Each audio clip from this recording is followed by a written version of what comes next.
Hi everyone, this is Pastor Radke. Thanks for making the time to watch this video about the plans this year for our public school catechism classes. And I'm bringing you the information in this format because this basically is the format that we are planning to use this year for our public school catechism classes. Here's the plan. Instead of holding in-person classes every Wednesday afternoon from 4:30 to 6 as we have in the past, instead classes will be made available on demand online in, again, basically this sort of format. Students and their parents, and we are going to be asking parents to participate and help out in this, will be able to complete these classes at home on their own schedule. Whenever you have the time to get through a lesson, you'll be able to do it then. Now, why are we making these changes? What are the benefits that we see in doing things this way? Well, first of all, we are hoping to provide more flexibility for those who are involved in after-school activities. We realize that students are very busy these days. There's sports and practices and events and activities that take place after school, and it has been a challenge to try to balance those things, juggle those things for families, and so hopefully this way you will feel a little bit more flexibility in when and how you're able to do catechism classes.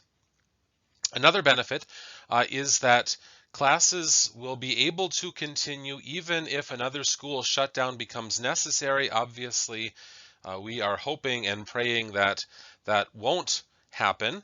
But even if it does, we'll be able to keep having class like this really with no adjustments.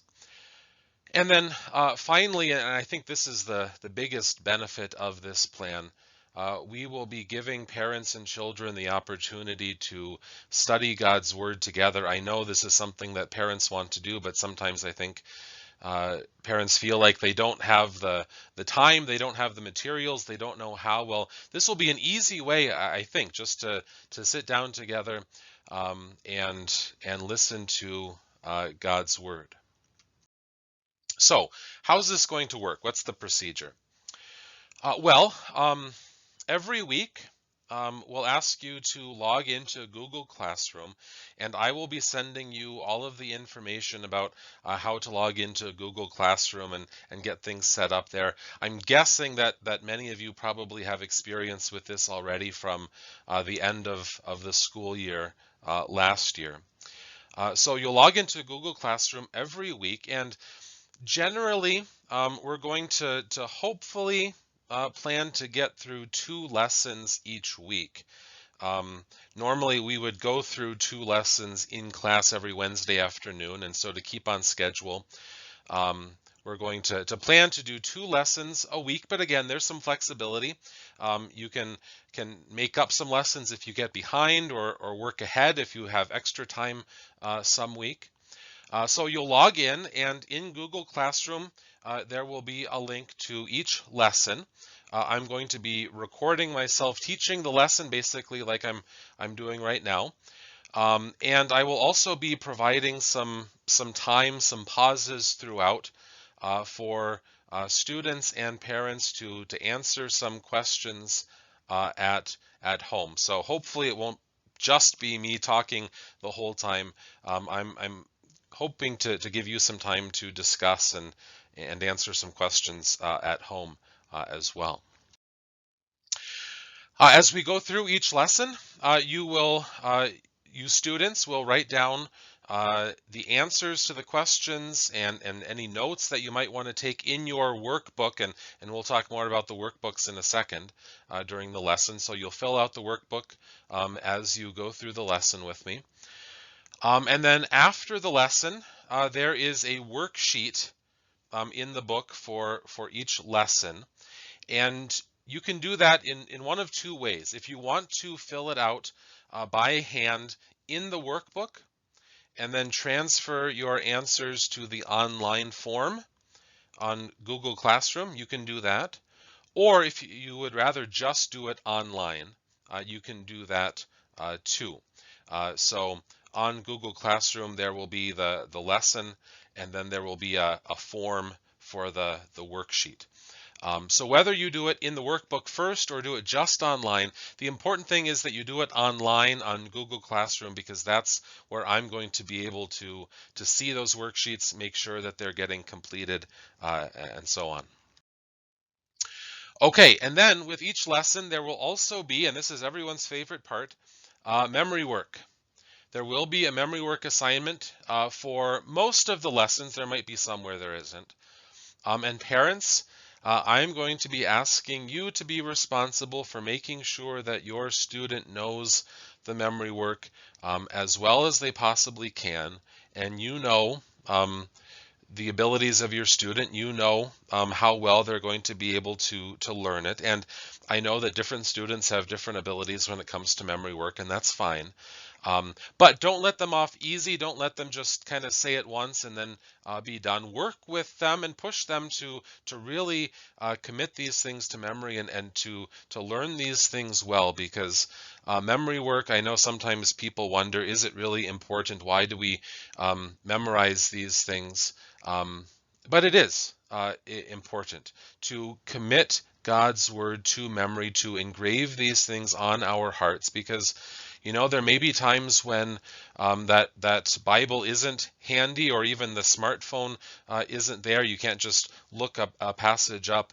It really helps in personal times of difficulty, or when the opportunity arises to speak God's word to others, to share that word with them, to have these things, these basic passages committed to memory.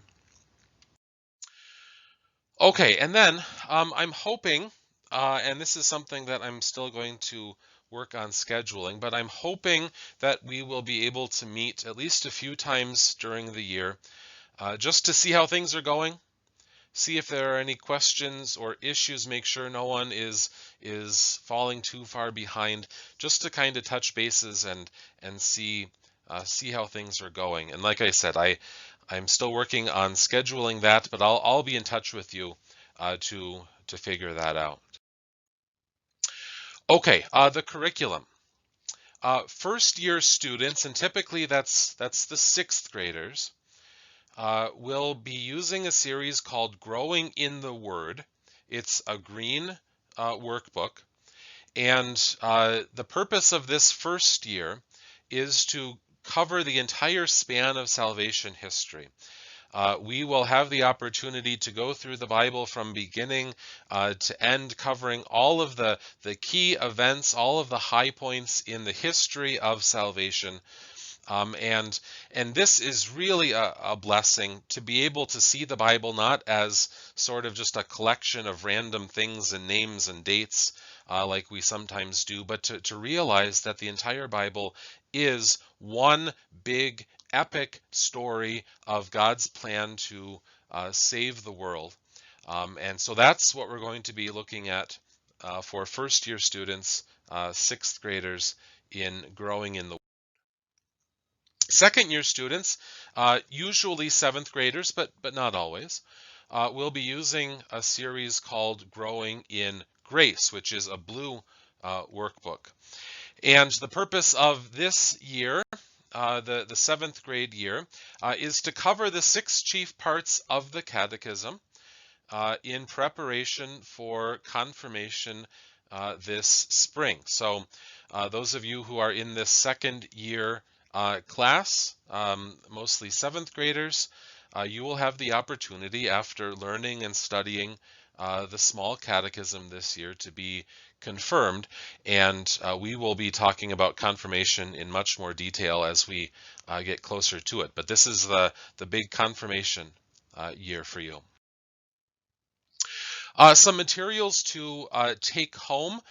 If you were there on Sunday for the meeting, you already have these materials. If not, though, you'll need to come in, and I'll give these things to Rachel in the office. You can come in anytime during the day and pick these things up. So what do you need? You will need a workbook. Like I said, there's a green workbook called Growing in the Word for sixth graders. There's a blue workbook called Growing in Grace for the 7th graders. So you'll need to pick up whichever one applies to you.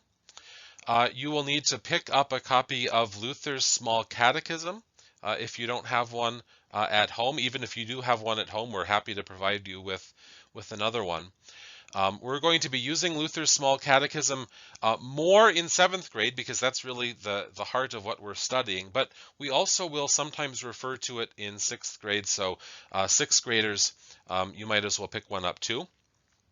And then if you don't have a Bible at home, or if you would like another Bible to use at home, we will definitely be looking up a lot of stuff in the Bible. You are welcome to have a Bible as well. This is new, and I'm sure there will be lots of questions as we go. Please don't hesitate to contact me. Whether they're scriptural questions or technical questions. So maybe as you're going through a lesson, you just don't quite understand a point that is being made in that lesson, or some other question pops into your head that you don't have an answer to. Please, I love hearing from people and hearing their questions about the Bible and working through those things. So feel free to get in touch with me about that. Or if you're just having trouble with Google Classroom or getting a presentation to work or something like that, or you're not sure how to do something, I'd be happy to deal with those issues as well. So feel free to get in touch with me. You can give me a call or text me or email me. Whatever is best for you. And I'll, as I send this presentation out, I will include all of that contact information so that you have it there in front of you. Again, thank you for watching this